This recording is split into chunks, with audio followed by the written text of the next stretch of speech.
एखाद्या वेळेस जर समजा खूप जास्त पाऊस पडलेला आहे किंवा जमिनीमध्ये वापसा नाही आहे, चिखल आहे, अशा वेळेस जीवामृतचा वापर करणे टाळावं. जीवामृत तयार झाल्याच्या नंतर तिथून पुढे कमीत कमी 5 दिवसाच्या आत त्याचा वापर होणं गरजेचं असतं. आणि ड्रेचिंग करण्याची वेळ ही म्हणजे सकाळी किंवा संध्याकाळी केलं गेलं पाहिजे, कारण खूप कडक जर ऊन असेल तर उन्हामध्ये जीवाणू उन्हाचा चटका लागून जीवाणू मरू शकतात. त्यामुळे जीवामृतची ड्रिचिंग ही सकाळी किंवा संध्याकाळीच करावी. नमस्कार शेतकरी मित्रांनो, आज आपल्याला पाहिजे आहे जीवामृत. जीवामृत हे जीवामृत वापरल्यामुळे आपल्या शेतीमध्ये जे सूक्ष्म अन्नद्रव्य असतात ते वाढण्यास मदत होते. त्याचबरोबर आपल्या शेतीमध्ये जे मातीची सुपीकता असते ती वाढण्यास मदत होते आणि आपल्या पिकांना जे आवश्यक असतात सूक्ष्म अन्नद्रव्ये ते हवेच्या स्वरूपात उपलब्ध करून देण्यास जीवामृत मदत करते.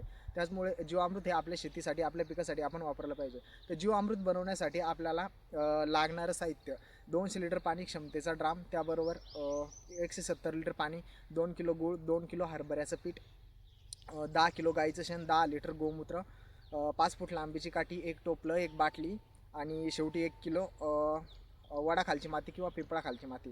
एवढं सगळं साहित्य आपल्याला जीवामृत बनवण्यासाठी लागतं.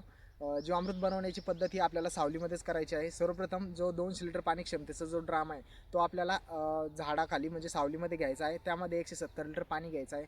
170 लिटर पाणी घेतल्याच्यानंतर आपल्याजवळ जी बाटली आहे त्या बाटलीमध्ये 3 लिटर पाणी घ्यायचं आहे. आणि आपण जो 2 किलो गुळ आणलेला आहे तो त्या 3 लिटर पाण्याच्या बाटलीमध्ये ॲड करून तो मिक्स करून त्याचं द्रावण तयार करून तो 170 लिटर पाणी जे आहे आपल्या ड्राममध्ये ड्रममध्ये ॲड करायचं आहे. ते सेम याचप्रमाणे परत एकदा जी छोटी बाटली आहे त्या बाटलीमध्ये 3 लिटर पाणी घेऊन 2 किलो जे हरभऱ्याचं पीठ आणलेलं आहे आपण ते त्या बाटलीमध्ये ॲड करून त्यामध्ये त्याचं द्रावण तयार करून ते परत त्या ड्राममध्ये ॲड करायचं आहे. त्याचबरोबर आपण जी वारोळाची जी माती आणलेली आहे 1 किलो, वारोळाची किंवा वडाखालची किंवा पिंपळाखालची, तिन्ही ठिकाणीमधून कोणत्याही एका ठिकाणची 1 किलो माती आपल्याला लागते. तर ती माती आपल्याला एका बाटलीमध्ये 3 लिटर पाणी घेऊन त्या बाटलीमध्ये ती 1 किलो माती ॲड करून त्याचं द्रावण तयार करून परत ती त्या 170 लिटर पाण्याचा जो ड्राम आहे 200 लिटर पाणी क्षमतेचा त्या ड्राममध्ये आपल्याला ते द्रावण टाकायचं आहे. शेवटी जे गोमूत्र आहे 10 लिटर आपण आणलेलं आहे गाईचं ते सुद्धा त्या ड्राममध्ये ॲड करायचं आहे. आणि शेवटी जे 10 किलो गाईचं शेण आणलेलं आहे ते आपल्याला त्या टोपल्यामध्ये घेऊन त्यामध्ये पाणी टाकून त्याची स्लरी तयार करून परत ते त्या ड्राममध्ये टाकायचं आहे. हे सगळं मटेरियल त्या ड्राममध्ये टाकून झाल्याच्यानंतर तो ड्राम 5 फूट लांबीची जी काठी आपल्याकडे आहे त्या काठीने तो ड्राम घड्याळाच्या काठीच्या दिशेने काही वेळा ढवळून घ्यायचा आणि घड्याळाच्या काठीच्या विरुद्ध दिशेने काही वेळा ढवळून घ्यायचा. असं तो दिवसातून 3 वेळा ढवळून घ्यायचा, म्हणजे सकाळ, दुपार आणि संध्याकाळ. अशा प्रकारे तो घड्याळाच्या काठीच्या दिशेने काही वेळा आणि घड्याळाच्या काठीच्या विरुद्ध दिशेने काही वेळा, अशा प्रकारे तो दिवसातून 3 वेळा ढवळून घ्यायचा, सकाळ, दुपार आणि संध्याकाळ. रोज ही प्रोसेस आपल्याला रोज समोरचे 5 ते 7 दिवस करायचे आहे. ही प्रोसेस ढवळून घेतल्याच्यानंतर तो ड्राम कपड्याने किंवा झाकणाने झाकून ठेवायचा आहे.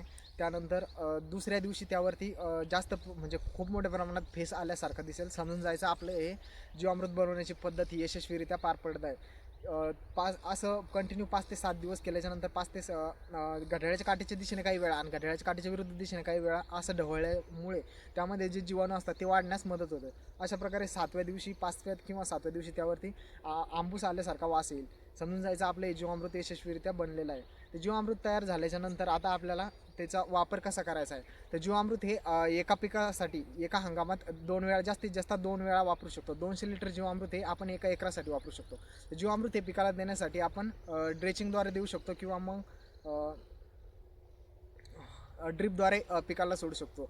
तर जीवामृत हे ड्रेचिंगद्वारे देण्याअगोदर आपल्याला ते चाळून घ्यायचं आहे, चांगल्या स्वच्छ कपड्यानं चाळून घेतल्याच्यानंतर ते पंपामध्ये घेतल्याच्यानंतर आपल्याला पिकाच्या मुळाजवळ 2 इंच अंतराने आपल्याला ते ड्रेचिंग करायचं आहे.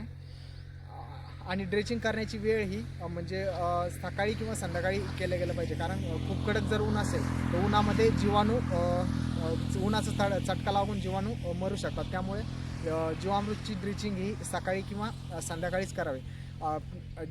जीवामृतची ड्रेचिंग ही म्हणजे पीक उगून आल्याच्यानंतर 20 दिवसांनी करावी. तिथून पुढं 20 दिवसांनी एकदा, म्हणजे पिकाला 2 वेळा एका हंगामामध्ये जीवामृतची ड्रेचिंग ही 2 वेळाच केल्या गेली पाहिजे. जीवामृत हे 2 वेळाच वापरलं गेलं पाहिजे. जर जास्त वेळा वापरलं गेलं जीवामृत तर त्याचे साईड इफेक्ट काही नाही आहेत, पण होऊ असू शकतं की पिकांची फक्त फांद्या आणि पाणी जास्त प्रमाणात वाढते आणि पिकांना उत्पादनही कमी प्रमाणात लागू शकते. त्यामुळे जीवामृत हे एका हंगामातून दोनच वेळा, जास्तीत जास्त 2 वेळा वापरायचं असतं. तर अशा प्रकारे जीवामृतचा वापर आपण आपल्या शेतीसाठी एका पिकासाठी जास्तीत जास्त एका हंगामात 2 वेळा वापर करू शकतो. एखाद्या वेळेस जर समजा खूप जास्त पाऊस पडलेला आहे किंवा जमिनीमध्ये वापसा नाही आहे, चिखल आहे, अशा वेळेस जीवामृतचा वापर करणे टाळावं. जीवामृत तयार झाल्याच्या नंतर तिथून पुढे कमीत कमी 5 दिवसाच्या आत त्याचा वापर होणं गरजेचं असतं. जर तुमच्याही शेतीमधील मातीमध्ये जीवाणूंची संख्या कमी झालेली असेल किंवा मातीची सुपीकता कमी झालेली असेल किंवा मातीची उत्पादकता कमी झाली असेल, अशा वेळेस तुम्ही घरच्या घरी जीवामृत बनवून तुम्ही तुमच्या शेतीसाठी, पिकासाठी जीवामृतचा वापर करू शकता. धन्यवाद.